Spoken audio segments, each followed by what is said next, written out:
রাজ্জাকিকেই বলছি।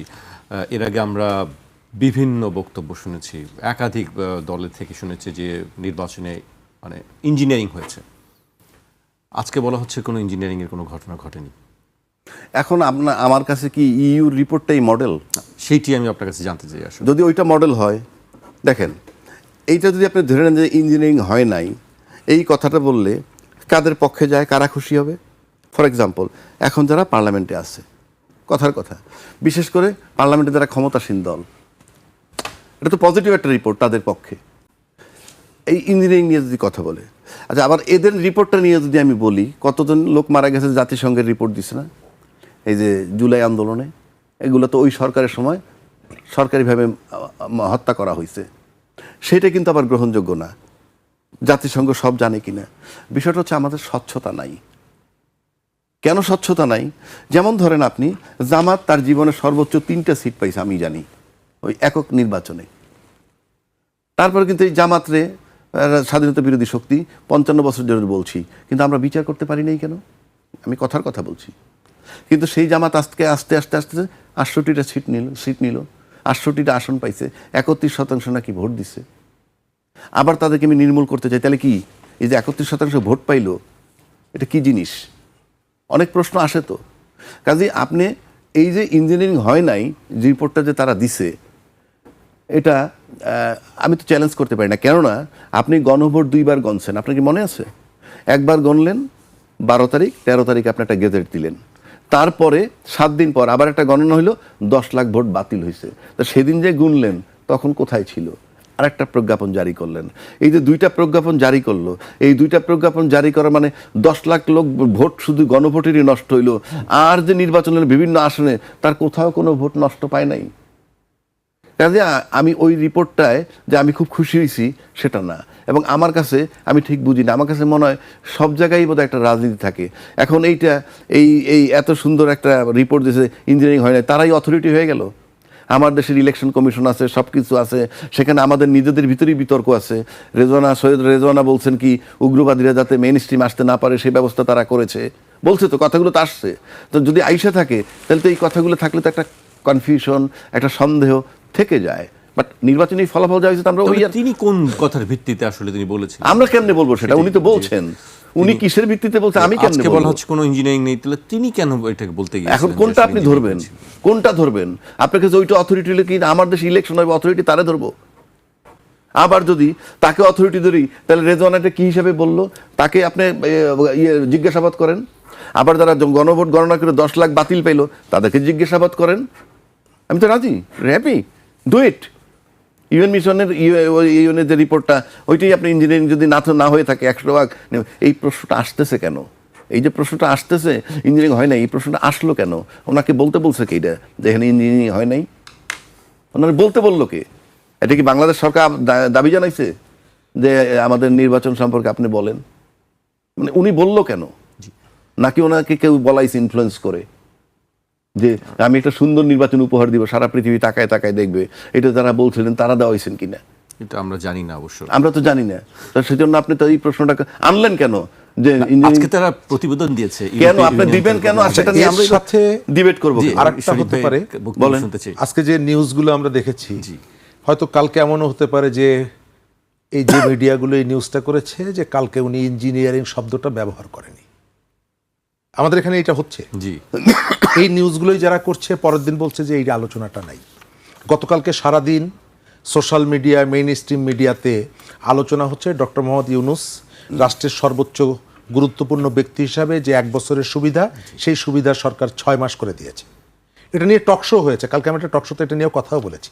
আজকে এসে শুনলাম গতকালকে যারা নিউজটা করেছিল আজকে তারা বলছে সরকার সেই সিদ্ধান্ত, এরকমের কোনো সিদ্ধান্ত নেয়নি। তো ওই রিপোর্টারকে যদি আমি কাছে পেতাম, আমি তাকে জিজ্ঞেস করতাম যে গতকালকে তো তোমরা রিপোর্টটা করেছো, তো এই যে পরিবর্তনটা হলো, তুমি একটা ভুল তথ্য দিলা, এই একদিন পর্যন্ত এটি ছড়ালো বিভিন্ন জায়গায়, তো তুমি এটার জন্য সরি বলো। যতক্ষণ না পর্যন্ত এদের কাছ থেকে সরিটা আপনি বের করতে না পারবেন, ততক্ষণ পর্যন্ত তারা রেসপন্সিবল হবে না, দায়িত্বশীল হবে না। কারণ হচ্ছে শাস্তি আসলে কেন দেওয়া হয়? যাতে মানুষ মনে রাখে যে এই কাজটা করলে আমাকে আবার অর্থ অথবা শারীরিক দণ্ড হতে পারে, ওই ভয়টা তার মধ্যে যাতে কাজ করে। কার্ডের ক্ষেত্রে এটি, নির্বাচনে ভোটের ক্ষেত্রে রাজ্জাকির ভাইয়ের আজকে মেজাজটা সম্ভবত খুব গরম আছে আর কি। তিনি যাদের কথা বলছেন তারা কিন্তু তাদের মধ্যে মিট মীমাংসা কিন্তু খারাপ না। ওই যে বললাম যে তারা একসাথে লাড্ডু খাচ্ছেন, একসাথে ওই কাঁচাগোল্লা খাচ্ছেন। আবার কয়দিন আগে দেখলাম স্পিকার বলছেন যে হাঙ্গর নিয়ে এসেছি, তিমি নিয়ে এসেছি, দুপুরবেলায় সবাই একসাথে খাবো। অর্থাৎ তাদের মধ্যে বন্ধুত্বপূর্ণ সম্পর্ক। আমরা এখানে এসে ঝগড়াঝাটি করি আর কি, উপরে উপরে একরকম, তলে তলে একরকম। আচ্ছা, আমার প্রশ্ন নির্বাচন হয়েছে ফেব্রুয়ারি মাসে, 12 ফেব্রুয়ারি। আজকে 2 মাস পরে ওনার এই কথাটা কেন বলতে হচ্ছে, কেন বলছেন? সেই তো প্রশ্ন। এই রিপোর্টটা 2 মাস সময় লাগলো তাদেরকে তৈরি করার জন্য। সেকেন্ড জায়গাটা হচ্ছে যে বাইরের থেকে যারা আসে সবাই এরকমের কথাই বলে। আপনি কোনো অবজারভারের কাছ থেকে শুনবেন না যে প্রান্তে বিভিন্ন জায়গায়, এখানে নির্বাচন নিয়ে তো দুই পক্ষের মধ্যে নানা রকমের প্রশ্ন আছে, নানা রকমের প্রশ্ন আছে। নির্বাচন থেকে দেশের ভোটারদের একটা বড় অংশ, রাজনৈতিক অংশ নির্বাচনের বাইরে ছিল, একটা বিরাট অংশ, অস্বীকার তো করবেন না। বাইরে থাকার জন্য গ্রাউন্ডটা তারা তৈরি করেছে, এটাও আমি স্বীকার করি, কিন্তু বাইরে তো ছিল।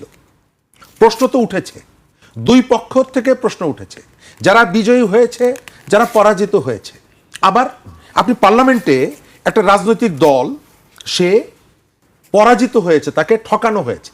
1986 সালের যে নির্বাচন হয়েছে এরশাদের সময়, সেই নির্বাচনে যারা অংশগ্রহণ করেছিল তারা নির্বাচনে কারচুপির অভিযোগ তুলে পার্লামেন্টের বাইরে দক্ষিণ প্লাজায় তারা একটা অল্টারনেটিভ পার্লামেন্ট সেশন করেছিল এবং মালেক উকিলকে প্রতীকীভাবে স্পিকার নির্বাচিত করেছিল। আমি এখানে যে রাজনৈতিক দলটি পরাজিত হয়েছে বলছে, জাতীয় সংসদে তারা একটা নোটিশ পর্যন্ত দেয়নি। একটা দলকে আপনি নির্বাচনে হারিয়ে দিয়েছেন, তারা কি কথা করবে না? একটা মিছিল করেছে।